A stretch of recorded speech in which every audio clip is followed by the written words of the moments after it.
Friday है, लोग square of कर देंगे अपने लॉन्ग्स, ये सब उस सब को पार करते हुए डेज हाई की तरफ 17,250 के भी ऊपर आ गया इस समय। रिलायंस भी एक रोल प्ले कर रहा है डेज हाई।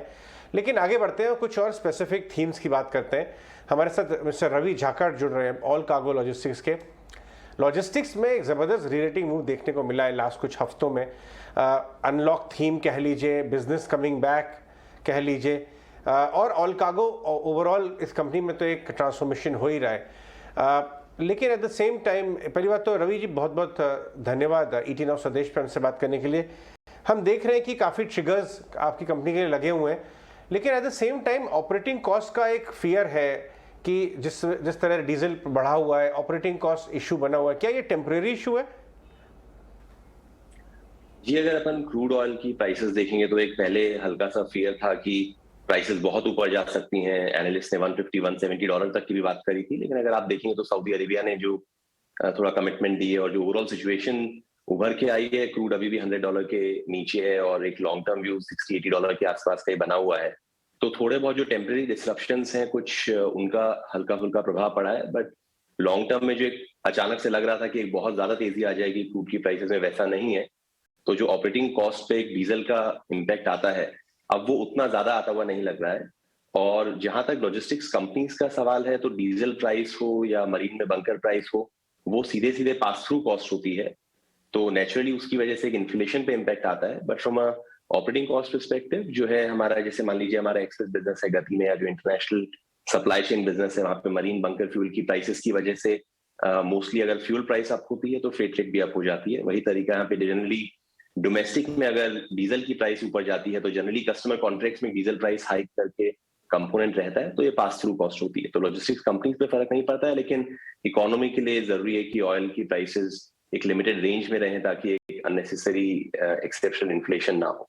तो अभी सिचुएशन जो पहले लग रहा था 3-4 हफ्ते पहले, जो एक डर सा था कि शायद $150 टाइप की प्राइसेस हमें देखने को मिले, वैसा अब नहीं लग रहा है। अच्छा, ये बताइए कि बिजनेस विजिबिलिटी कैसे वापस आई है, क्योंकि आपका भी काफ़ी हद तक कॉर्पोरेट इंडिया के साथ काफ़ी कोरिलेटेड है बिजनेस। अनलॉक जैसे जैसे होता जा रहा है, क्या वापस बिजनेस विजिबिलिटी इंप्रूव हुई है? हाँ, तो अगर हम इंडिया में देखेंगे तो हम लोग मंथ ऑन मंथ देख रहे हैं कि जो हमारा जो ट्रेड है, जिससे जो हमारा डोमेस्टिक एक्सप्रेस ट्रेड है, एक अच्छा रिफ्लेक्शन है इकोनॉमी की हेल्थ का।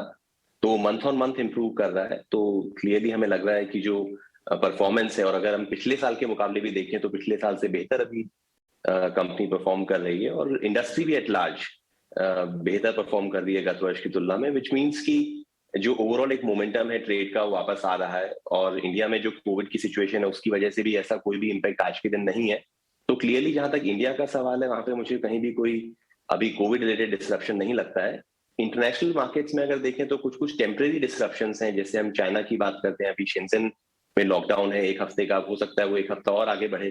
तो वो 1-2 हफ्ते के टाइम के लिए डेफिनेटली एक पूरी तरह से ट्रेड रुक जाता है। और शेंजन एक बहुत बड़ा मैन्युफैक्चरिंग हब है, आप चाहे कंज्यूमर इलेक्ट्रॉनिक्स में किसी भी प्रोडक्ट की बात करें। लेकिन ये सब लॉन्ग टर्म स्ट्रक्चरल चेंजेस नहीं है, ये एक टेम्परेरी डिस्ट्रप्शन है। शेंजन का ट्रेड 1-2 हफ्ते के लिए अगर बंद होता है, उसकी वजह से वहां पे एक टेम्परेरी फर्क आएगा, लेकिन एक लॉन्ग टर्म उसका कोई इम्पैक्ट नहीं है। रशिया और यूक्रेन की हम बात करें तो जो रशिया और यूक्रेन का ट्रेड है उस पर डेफिनेटली एक प्रभाव पड़ा है। बतौर हमारे बिजनेस, हमारा रशिया और यूक्रेन में उतना प्रेजेंस नहीं है, तो वहां हमारा कुछ बिजनेस नहीं है। लेकिन जो हमारा नॉर्डिक कंट्रीज हैं, जो स्वीडन, नॉर्वे वगैरह, वहां से चाइना में हम लोग सामान भेजते थे, जिसमें हम लोग रेल यूज करते थे जो रशिया के थ्रू जाती थी। बट एक हमारा ग्लोबल नेटवर्क होने की वजह से उसमें हमने एक दूसरा सोल्यूशन निकाला, हम टर्की और कजाकिस्तान के थ्रू होते हुए रेल भेजते हैं। तो उस तरह की कुछ चीजें हैं जो ऑपरेशनल डिस्ट्रप्शंस आए हैं, चाहे वॉर की वजह से या कोविड लॉकडाउन की वजह से। और चाहे वो हमारी बात हो या बाकी कंपनी हो, सभी लोग एक ऑल्टरनेट सोल्यूशन निकालने का प्रयास करते हैं। और जो एक कॉन्फिडेंस अभी है वो यही है कि एक ऑल्टरनेट सोल्यूशन जनरली अवेलेबल है। तो ऐसा कोई लॉन्ग टर्म नेगेटिव प्रभाव नहीं दिखता है इन सब चीजों की वजह से। टेम्परेरी डिस्ट्रप्शंस ऑब्वियसली जो कमोडिटीज हैं, जहां पे मान लीजिए ग्रेन्स हैं, जहां पे यूक्रेन और रशिया एक बड़े कॉन्ट्रीब्यूटर हैं, तो उन सब चीजों में कमोडिटीज में एक टेम्परेरी इन्फ्लेशन जरूर आएगा प्राइस में। और उम्मीद करते हैं कि जो युद्ध चल रहा है वो लंबे समय तक ना चले, तो वो जो इम्पैक्ट है वो भी जल्दी ही नॉर्मलाइज हो जाए। Morning mister Ravi, Priyanka here. आप जिस तरह से अपने नॉर्डिक कंट्रीज के बिजनेस की बात कर रहे हैं, एक और आपसे ओवरसीज बिजनेस पे ही आपके अपडेट चाहेंगे। आपका 65% लगभग स्टेक एक्विजिशन आपने लिया नॉर्डिकन ग्रुप में, वो किस तरह से परफॉर्म कर रहा है? अगर वहां पर आप थोड़ा सा बिजनेस आउटलुक शेयर कर पाए तो। राइट, तो हमारे जो एक्विजिशन है वो बहुत ही स्ट्रेटेजिक रहते हैं, विच मींस कि हम उसमें अपनी सिनर्जीज काफी देखते हैं। तो जो हमने नॉर्डिकॉन में एक्विजिशन गत वर्ष किया था वो बहुत ही अच्छा परफॉर्म कर रहा है। एक तो जो बिजनेस था नॉर्डिकॉन का वो एक दूसरे नेटवर्क में जाता था, जब वो हमसे जुड़े तो उनका पूरा बिजनेस हमारे नेटवर्क में आता है। तो ना सिर्फ नॉर्डिकॉन का प्रॉफिट बल्कि जो एक एडिशनल प्रॉफिट हमारे दुनिया भर के जो ऑफिस हैं उनमें भी एक एडिशनल प्रॉफिट आता है। दूसरा, जो EQ वर्ल्ड वाइड जो हमारा ऑपरेशन है ग्लोबली इंटरनेशनल सप्लाई चेन में, वो वर्ल्ड का लार्जेस्ट और बिगेस्ट LCL नेटवर्क है। तो जब नॉर्डिकॉन उस ग्रुप हमारे ग्रुप से जुड़ा थ्रू दिस जॉइंट वेंचर, तो उसको भी ये फायदा हुआ कि एक बेटर नेटवर्क उनको मिला और उसकी वजह से वो डायरेक्ट सर्विसेज लॉन्च कर पा रहे थे और एक बेटर नेटवर्क की वजह से बेटर वॉल्यूम्स और बेटर प्रॉफिटेबिलिटी भी आई। तो इन सब चीजों की वजह से एक ओवरऑल जो है काफी पॉजिटिव ग्रोथ नॉर्डिकॉन के बिजनेस में आई है और वैसा ही प्रभाव हम अपने बाकी जो भी हमारे एक्विजिशन या नए जॉइंट वेंचर्स में हैं उनमें भी देखते हैं। तो इंटरनेशनल सप्लाई चेन बिजनेस से आप जानते हैं कि हमारा वो लास्ट 2-3 साल से एक पूरी ट्रांसफॉर्मेशनल जर्नी में चल रहा है, चाहे वो ऑपरेशंस इंप्रूव करने की बात हो, चाहे वो सेल्स एक्सेलरेशन की, टेक्नोलॉजी का हमने बहुत इस्तेमाल किया। नॉर्डिकॉन कंट्रीज में भी हमारा डिजिटाइजेशन काफी अच्छा है।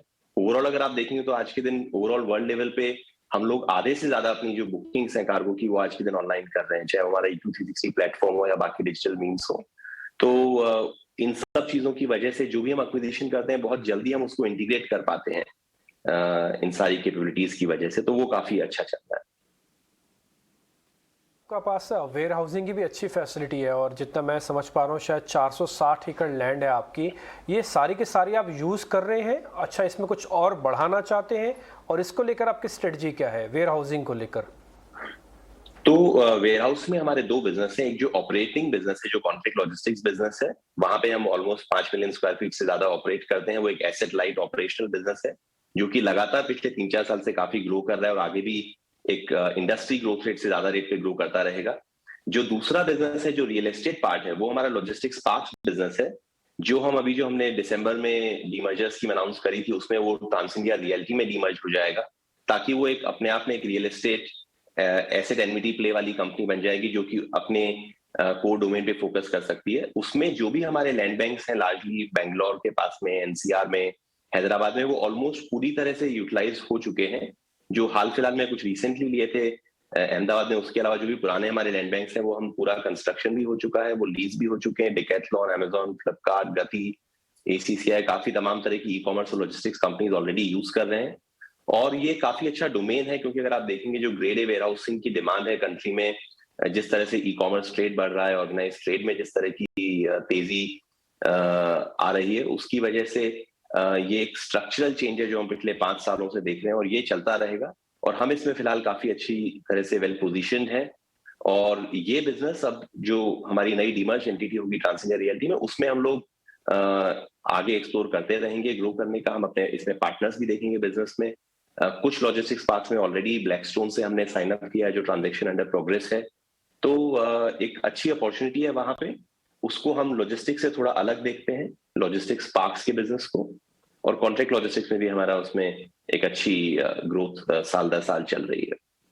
राइट, ऑलराइट रवि, बहुत बहुत धन्यवाद आज हमसे बात करने के लिए। रवि झाकर बात कर रहे थे ऑल कार्गो और ओवरऑल लॉजिस्टिक्स स्पेस में जो जिस तरह के पैटर्न